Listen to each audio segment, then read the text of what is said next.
साल 2009 दीपक केसरकर राष्ट्रवादी काँग्रेसच्या तिकिटावर सावंतवाडीचे आमदार झाले। साल 2014 दीपक केसरकर शिवसेनेच्या तिकिटावर आमदार झाले। साल 2019 केसरकर पुन्हा सेनेच्या तिकिटावर निवडून आले।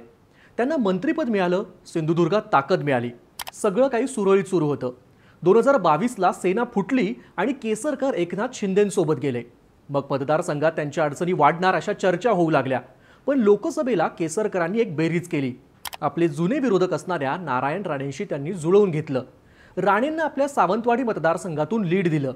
ठाकरेंचं आव्हान असलं तरी राणे प्लस केसरकर हे समीकरण पक्क बसलं। केसरकर निवांत झाले। ही केसरकरांची गजाल गड राखण्यासाठीची। आता या गजालीत आधी एंट्री झाली सावंतवाडीमध्ये लागलेल्या काही बॅनर्सची, ज्यावर लिहिलेलं होतं, आता बदल हवो तर आमदार नवो। मग या गजालीत एंट्री झाली राजन तेलींची। भाजपमध्ये असलेल्या तेलींनी ठाकरे गटाची मशाल हाती घेतली आणि केसरकर विरुद्ध तेली हा जुन्या खेळाडूंचा सामना पुन्हा रंगणार हे निश्चित झालं। पण जिथं केसरकर सेफ आहेत अशी गोष्ट होती, ती ठाकरेंच्या खेळीनं बदलणार का? सावंतवाडीची समीकरणं नेमकी काय आहेत पाहूयात या व्हिडिओतून। नमस्कार, मी सुमित आणि तुम्ही बघताय बोल भिडूची स्पेशल सिरीज मतदारसंघाचं राजकारण। सावंतवाडीत मागच्या 3 टर्म जिंकून येत केसरकरांनी आपलं वर्चस्व तयार केलं। मागच्या 2 निवडणुका त्यांचा सामना राजन तेली यांच्याशीच झाला। 2014 ला तेली भाजपकडून लढले, तर 2019 ला अपक्ष असतानाही त्यांनी केसरकरांचं लीड 41,000 वरून 13,000 आणलं। केसरकरांना फाईट सोपी नाही अशी चर्चा तेव्हा सुद्धा झाली होती। पण मंत्रिपद आणि राणे फॅक्टरमुळे केसरकर पुन्हा सेफ झाल्याचं बोललं गेलं। पण आता मात्र परिस्थिती बदलू शकते। शिंदे गटाचे विद्यमान आमदार आणि मंत्री असल्यानं केसरकर यांचं तिकीट निश्चित मानलं जातंय। पण त्यांना महायुतीमधून आव्हान आहे ते भाजपच्या विशाल परब यांचं। भाजपच्या युवा मोर्चाचे उपाध्यक्ष असलेल्या परब यांनी राजकारणाची सुरुवात राणेंचे समर्थक म्हणून केली होती। मात्र परबांचं वर्तुळ मोठं झाल्यावर त्यांच्यात आणि राणेंमध्ये खटके उडाल्याच्या चर्चा झाल्या। पण परब यांनी सावंतवाडीमध्ये आपली बांधणी सुरू ठेवली। त्यांनी तरुणांमध्ये संपर्क वाढवला, आपली फळी तयार करण्याचा प्रयत्न केला। सावंतवाडीमधून तिकीट मिळावं म्हणून त्यांनी अगदी एकनाथ शिंदे यांचीही भेट घेतल्याच्या चर्चा झाल्या होत्या। पण ही जागा भाजपला सुटण्याची आणि केसरकर यांचं तिकीट कट होण्याची चर्चा नाहीये। त्यामुळे परब सध्या वेट अँड वॉचची भूमिका घेऊन दुसरे पर्याय चाचपडून पाहतायत असं सांगितलं जातं। हे झालं महायुतीचं। आता बोलूयात महाविकास आघाडीबद्दल। तर या जागेवर पहिला क्लेम होता ठाकरे गटाचा, पण त्यांच्याकडे प्रबळ उमेदवार नसल्यानं या जागेवर क्लेम केला राष्ट्रवादी काँग्रेस शरद पवार गटानं। शरद पवार गटाच्या अर्चना घारे परब यांचं नाव इथून आघाडीवर आलं। परब या शरद पवार आणि सुप्रिया सुळे यांच्या जवळच्या मानल्या जातात। त्या शरद पवार गटाच्या कोकण विभागाच्या महिला अध्यक्षही आहेत। मागच्या काही वर्षांपासून त्या सावंतवाडीतून तयारी करतात। मतदारसंघ पिंजून काढत त्यांनी खास करून महिला वर्गात आपला प्रचार करायला सुरुवात केली आहे। पण परब यांच्या नावाच्या चर्चांना ब्रेक बसला तो राजन तेली यांच्या ठाकरे गटातल्या प्रवेशामुळे। तेली हे राणे समर्थक म्हणून ओळखले जायचे। त्यांनी राणेंसोबतच शिवसेनेला जय महाराष्ट्र केला होता। त्यानंतर ते भाजपमध्येही आले। पण शिंदे आणि भाजप हे समीकरण जुळल्यानंतर केसरकर आणि तेली हे गणित मात्र जुळलं नाही। सातत्यानं तेली यांनी केसरकर यांच्यावर टीका केली, पत्रकार परिषद घेऊन त्यांच्यावर आरोप केले। केसरकर यांना तिकीट नको अशी भूमिका सुद्धा तेली यांनी घेतली होती।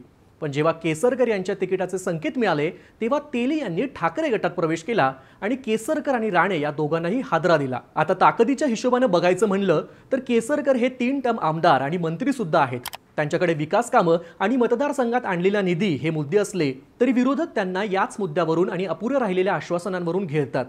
साहजिकच केसरकर यांच्या पुढचं आव्हान म्हणावं असं सोपं नसणार आहे।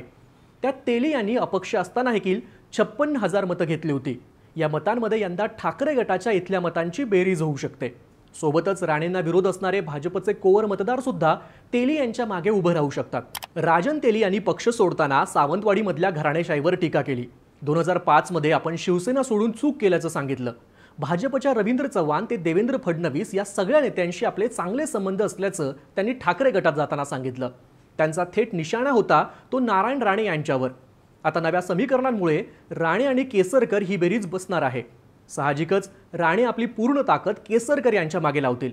पण तेली यांना राणेंचे कट्टर विरोधक समजले जाणारे ठाकरे आणि भाजपमध्ये नाराज असलेले विशाल परब यांची साथ मिळू शकते। शरद पवार गटाच्या अर्चना घारे परब इच्छुक असल्या तरी तिकीट मिळालं नाही तरी त्या थांबू शकतात असं सांगितलं जातंय। त्यामुळे केसरकर प्लस राणे विरुद्ध तेली प्लस ठाकरे प्लस मविया प्लस राणे विरोधक असं ताकदीचं गणित तेलींना इथं लावता येऊ शकतं। सावंतवाडी, दोडामार्ग आणि वेंगुर्ले या 3 तालुक्यांचा मिळून सावंतवाडी विधानसभा मतदारसंघ बनला आहे। या मतदारसंघातील ग्रामीण भागात ठाकरे गटाला मानणारा तर शहरी भागात केसरकरांना मानणारा मोठा वर्ग असल्याचं सांगितलं जातं। जातीय समीकरण पाहायची झाली तर दीपक केसरकर आणि राजन तेली हे दोघंही ओबीसी समाजातून येतात, त्यामुळे ओबीसी मतं या दोघांमध्ये विभागण्याची शक्यता आहे। पण दोडामार्ग आणि सावंतवाडी तालुक्यामधली मराठा समाजाची मतं कुणाकडे वळणार यावर गणित फिरू शकतं। मराठा आरक्षणाचा मुद्दा, त्यावर नारायण राणेंची भूमिका हे विषय सिंधुदुर्गात प्रभावी ठरले तर केसरकर यांच्या अडचणी वाढू शकतात। असं असलं तरी सिंधुदुर्ग जिल्ह्यात तिन्ही विधानसभा मतदारसंघावर आपला होल्ड आणण्यासाठी राणे कुटुंबीय इच्छुक आहे, त्यामुळे केसरकर यांच्यासाठी राणे पूर्ण फिल्डिंग लावणार आणि स्वतः केसरकरही ताकदीनं मैदानात उतरणार हे नक्की। या बेरजेपुढे ठाकरेंची ताकद कमी पडत होती, पण त्यांनी आता राजन तेली यांना आपल्याकडे घेऊन हुकुमी पत्ता टाकला आहे, त्यामुळे सावंतवाडीमध्ये यंदाही फाईट घासून होण्याची शक्यता निर्माण झाली आहे। जर केसरकरांच्या इथल्या ताकदीला राणे आणि भाजपची जोड मिळाली तर ठाकरेंचा हा पत्ता बाजूला पडू शकतो। पण अंतर्गत नाराज आणि राणे फॅक्टरच्या एकहाती सत्तेला शह देण्यासाठी इच्छुक असलेल्या नेत्यांची मोठ तेलींनी लावली तर केसरकरांची गजाल बिघडवून इथं ठाकरेंचं कमबॅक होऊ शकतं। तुम्हाला काय वाटतं? सावंतवाडीमध्ये नेमकं काय होऊ शकतं? तुमची मतं आणि प्रतिक्रिया कमेंट करून सांगा आणि अशाच माहितीपूर्ण व्हिडिओसाठी बोलबिडूच्या YouTube चॅनलला सबस्क्राइब करायला विसरू नका।